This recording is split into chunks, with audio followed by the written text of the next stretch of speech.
Hey there, I'm Elizabeth Thomas. I'm a personal historian with Stories from the Hearth, which means I help people write their life stories down for the coming generations. Today I have 8 types of stories you should be passing on to your children. Let's get started.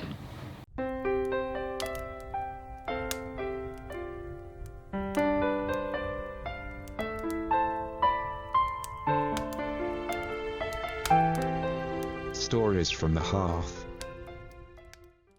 8 types of stories you should be passing on. The first one is anything that impacted you. So if it was a big event and you were like, oh my gosh, that was a big moment in my life, it should definitely be in your life story. Followed by the second type of story would be turning points.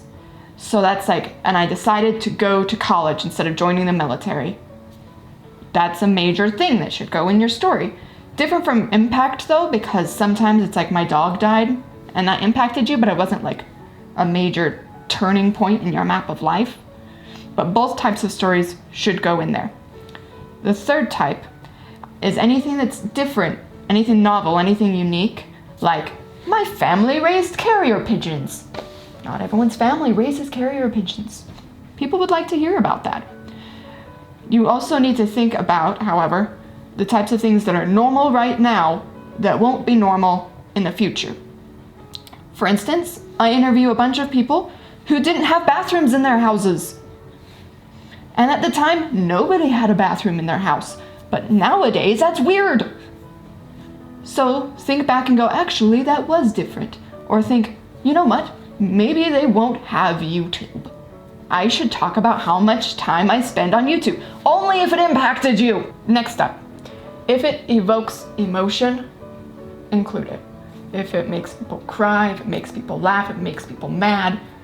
They want to be able to connect with your story, and any stories you have that evoke emotion will help make that happen. They'll be able to connect with you as a person. Following that up, if it's got historical value, put those in there as well. So if you remember the JFK assassination, they'll want to know where you were, what you were doing at that point in time, because that's a famous event that people want to know about, and they want to know where you fit in. Next up, your values. The things that made you decide to be who you are religiously, or the lessons your parents taught to you, or what you learned, like politics, whatever that is, put that in there. It's like, I was taught to never tell a lie, and this is where that came into my life. If it's important to you, put it in. The 7th type of story would be family traditions. Ones you started, ones you carried on. The thing is that sometimes people don't know what traditions are like why. For instance, my family eats Lebkuchen at Christmas time because grandma came over from Germany.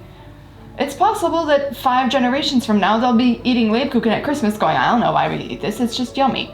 I don't like Lebkuchen. It's a like here or there bit. You remember that story about the ham with the 2 ends cut off?